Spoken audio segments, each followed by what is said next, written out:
নমস্কার। মূলত দেখা গেল আজকে আমাদের ত্রিপুরা রাজ্যের তিপ্রামথা রাজনৈতিক দলের সুপ্রিমো শ্রী প্রদ্যুৎ কিশোর দেববর্মন এবং ওনার প্রতিনিধির টিম ওনারা দিল্লিতে গেছেন ভারতের মুখ্য নির্বাচন কমিশনার তথা আধিকারিকদের সঙ্গে এবং কমিশনারদের সঙ্গে এক বৈঠকও করেছেন এবং দাবি তুলেছেন এসআইআর যেন ত্রিপুরা রাজ্য অবিলম্বে তারা চালু করে।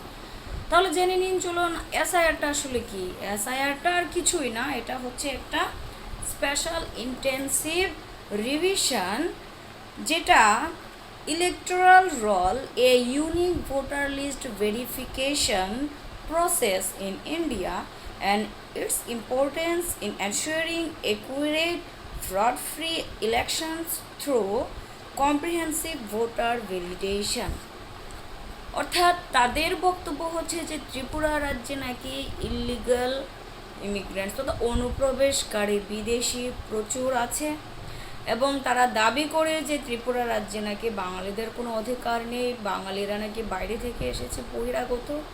কাজে এরা মনে করে যে ত্রিপুরা রাজ্যে এই সমস্ত অনুপ্রবেশকারীদের জন্য ওনাদের উপজাতিদের উন্নয়ন ব্যাহত হচ্ছে এবং সেই সঙ্গে নাকি আগামী দিনে যদি এই অনুপ্রবেশকারীদেরকে বিতরণ করা না যায়, চিহ্নিত করা না যায় বা তাদেরকে যদি বন্দি করে না রাখা হয়, তাহলে ত্রিপুরা রাজ্যে উপজাতিরা নাকি আর ভিক্ষা করার মতনও তাদের নাকি সুযোগ থাকবে না।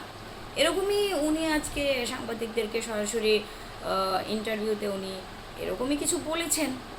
এখন কথা হচ্ছে যে তিপ্রামথা যেভাবে অনুপ্রবেশকারী ইস্যু নিয়ে মাঠ গরম করে রেখেছে এবং বারবার দিল্লিতেও যাচ্ছে, এই জায়গায় দাঁড়িয়ে ত্রিপুরা রাজ্যে আমরা জানি যে বিজেপি আইপিএফটি ত্রিপুরামথা মিলেই সরকার চালাচ্ছে, কিন্তু মেন লিডিং রোলে তো বিজেপি আছেন।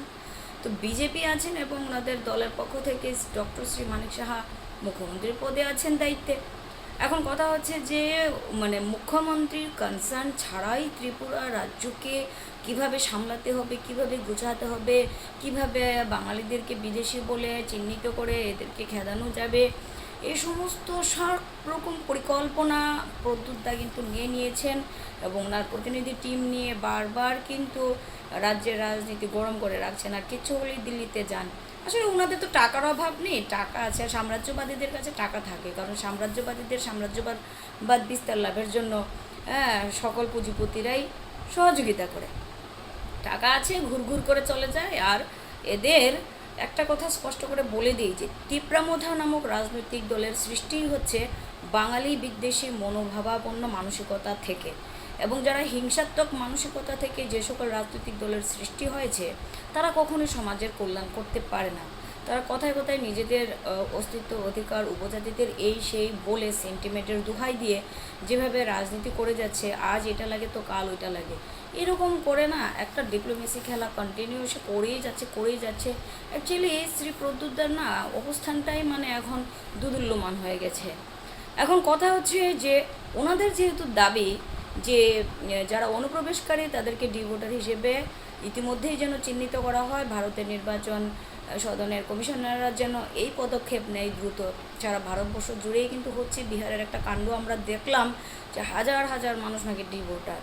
এখন কথা হচ্ছে এইভাবে যে ডিভোটার চিহ্নিত করবেন বা করার যে দাবি উত্থাপন করলেন, এখানে কি একটা প্রশ্ন আসছে না যে এখন পর্যন্ত এই যে বর্তমান ত্রিপুরা রাজ্যের উদাহরণ ধরি আর বিহার যেহেতু একটা জ্যান্ত ইস্যু, দুটো মিলেই আমি বলতে চাইছি যে বর্তমানে যারা ক্ষমতায় আছেন, ত্রিপুরা রাজ্যেও যারা ক্ষমতায় আছেন, এবং আপনাদের যেহেতু দাবি ত্রিপুরা রাজ্যে প্রচুর অনুপ্রবেশকারী আছে, প্রচুর ডিভোটার আছে, তো ওই ডিভোটারদের ভোটে তো আপনারা জয়ী হয়েছেন, আপনারা তো ভোট পেয়েছেন এবং ভোটেই জয়ী হয়ে আছেন।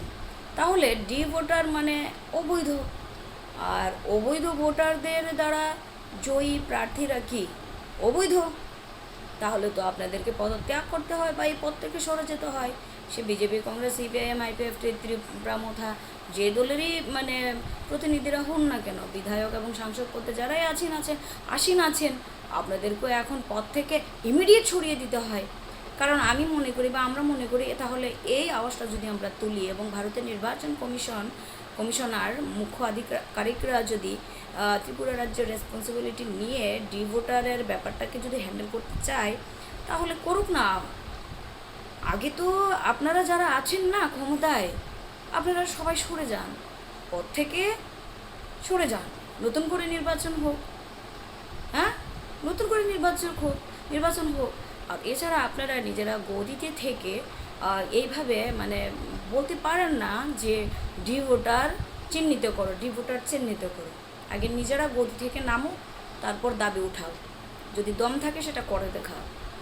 আরেকটা কথা বলতে চাইছি যে আপনারা যারা বলছেন ত্রিপুরামথার যিনি সুপ্রিমো প্রদ্যোত্তা, আপনি যেহেতু বলছেন যে ত্রিপুরা রাজ্য উপজাতিরা নাকি ভিক্ষারও তাদের পরিস্থিতি থাকবে না, যে ভিক্ষা করে খেয়ে মানে বেঁচে থাকারও পরিস্থিতি থাকবে না, আপনারাই তো ওদেরকে ভিক্ষুক বানিয়ে রেখেছেন। ওরা আগেও যেরকমভাবে পাহাড় অঞ্চলে ওরা যেরকমভাবে কষ্ট করে চলছিল, আজও সেরকমভাবে কষ্ট করছে। যারা বাঙালির সংস্পর্শে এসেছে এই শহরাঞ্চলে সমতল অংশে, তারা তো সভ্য শিক্ষিত ডাক্তার, ভালো এডুকেশনিস্ট, অ্যাক্টিভিস্ট হয়ে গেছেন, তাই নয় কি? এটাই তো বাস্তব। আর এডিসি তো একটা ঘাটতি অঞ্চল, এটাকে তো অসাংবিধানিক ছিল ব্যাপারটা, সংবিধানকে সংশোধন করে বানিয়েছেন। এই পর্যন্ত এডিসির কোনো উন্নয়ন করতে পারেননি, এটাও তো বাস্তব। আসলে বলুন না, আপনার যে হিংসাত্মক মনোভাবাপন্ন নিয়ে আপনাদের এই রাজনৈতিক দলের জন্ম দিলেন, রাজনৈতিক দল সমাজের কল্যাণের জন্য, সার্বিক কল্যাণের জন্য কাজ করবে এবং কোনো না কোনো আদর্শ বা দর্শনের উপর বেস করেই একটা রাজনৈতিক দল মুখ্যত আসে এবং সমাজের দায়িত্ব নেওয়ার জন্য তারা মাঠে নামে। কথা হচ্ছে যে আপনাদের যদি সত্যি কোনো সোশিও ইকোনমিক প্ল্যান থাকে, পরিকল্পনা থাকে, সেই পরিকল্পনাগুলো যে বাস্তবায়ন করবেন তার সিদ্ধান্তগুলো কী সেটা পরিষ্কার করুন না। আপনাদের তো নেই, তাই সেটা করতে মানে পরিষ্কার করবেন কি? আপনাদের কাছে সেই ধরনের কোনো দার্শনিক চিন্তাধারাই নেই, পরিকল্পনা নেই, সিদ্ধান্ত নেই। না আছে কংগ্রেসের, না আছে আইপিএফটির, না আছে বিজেপির, তো আপনারা এই না আছে সিপিআইএমের। তাহলে আপনারা কিসের ভিত্তিতে রাজনীতিটা করছেন বলুন তো? এই পুরনো ধাঁচের রাজনীতি না মানুষের না আর এখন আর হজম হচ্ছে না, এগুলো ভমিট হয়, বুঝলে তো? এখন একটা নসিয়া চলছে প্রত্যেকের, মানে যারাই মানে সুবিবেচক সচেতন নাগরিক যারা, প্রত্যেকের এখন নসিয়া ফিলিং হচ্ছে, 2 দিন পরে বমি করবে এগুলোকে। কারণ বস্তা বোঝার রাজনীতি বেশি দিন টিকতে পারে না, নোংরামো করে রাজনীতি করা যায় না। দ্বিতীয় কথা হচ্ছে আমরা বাঙালি দল, আমরা সবসময় বলি যে আমরা বাঙালি দল সত্যিকার অর্থেই এমন একটি রাজনৈতিক দল যে দলের সঠিক সামাজিক অর্থনৈতিক উন্নয়নের জন্য পরিকল্পনা আছে, দর্শন আছে, যা কিনা প্রগতিশীল উপযুক্ত তত্ত্ব যা শ্রী প্রভাত রঞ্জন সরকার দিয়েছেন, এবং সেই সংক্ষেপে প্রাউড থিওরিটার যে সিদ্ধান্তগুলো সেটা হচ্ছে প্রয়োগভূমিক তত্ত্ব, যেটাকে এই অন্তত ত্রিপুরা রাজ্যের মাটিতে আমরা সেটা প্রয়োগ করতে চাই এবং এখানকার মানুষের সামাজিক অর্থনৈতিক সেই গ্যারান্টিকে সুনিশ্চিত করতে চাই। আপনারা মানে এখন পর্যন্ত অন্ন, বস্ত্র, শিক্ষা, চিকিৎসা, বাসস্থানের গ্যারান্টি দেবেন বলে চিৎকার চেঁচামেচি করে রাজনৈতিক দল মানে প্রত্যেকবারই দেখলাম আপনাদের রাজনৈতিক দলগুলোর প্রতিনিধিরা নির্বাচনে অংশগ্রহণ নেয়, আর যখন পাওয়ার পেয়ে যায় তখন আর এগুলো ব্যবস্থা করতে পারে না। আপনারা উন্নতি করতে গেলে আপনারা কিসের দিকে তাকিয়ে দেন? হা করে তাকিয়ে থাকেন সেই দিল্লির দিকে। আর দিল্লি কী করে? দিল্লি সেই ওয়ার্ল্ড ব্যাংকের থেকে লোন নেয়, কত হাজার কোটি টাকার লোন নিয়ে বসে আছে। দিল্লি কি পারবে? দিল্লি তো মানে সারা ভারতবর্ষকে যদি বেচেও দেয় তবুও হয়তো ওয়ার্ল্ড ব্যাংকের ঋণ তারা পরিশোধ করতে পারবে না। আজকে এই প্রজেক্ট সেই প্রজেক্ট চালুকরণের জন্য বা ডেভেলপমেন্টের জন্য কত হাজার কোটি টাকা ওয়ার্ল্ড ব্যাংক থেকে নিয়ে আসছে, আর আপনারা ধরেই নিন না।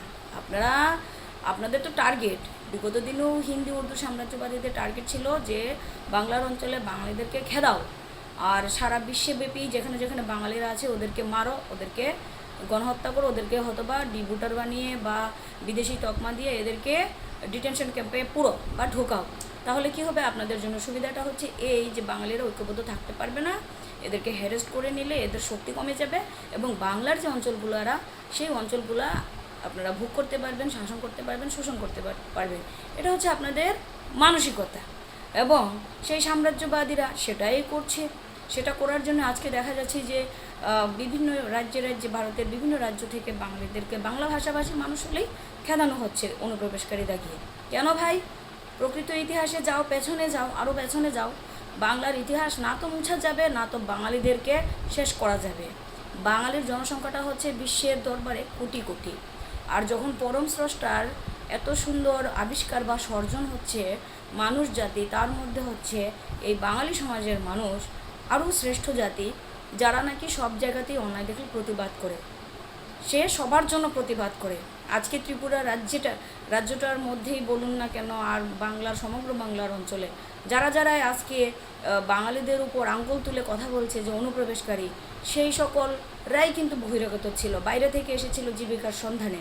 এবং যেহেতু বাংলা সুজলা সুফলা শস্য শ্যামলা সোনার বাংলার মাটি, সেই মাটিটি পেয়ে এখানে আপনারা ভরণ পোষণ পেয়ে সেই রকমভাবে বাঙালিদের উপরে এখন আপনারা মানে মানে ছুরি মারছেন যে এবার বাঙালিদেরকে খেয়ে দিয়ে আপনারা ভোগ করবেন। এই যে চিন্তাধারাটা জন্মেছে আপনাদের, এটাকে না এখন ডিলিট করার পালা, পার্মানেন্টলি ডিলিট করে দিন, কারণ এখন বাঙালি জাগরণ ঘটছে।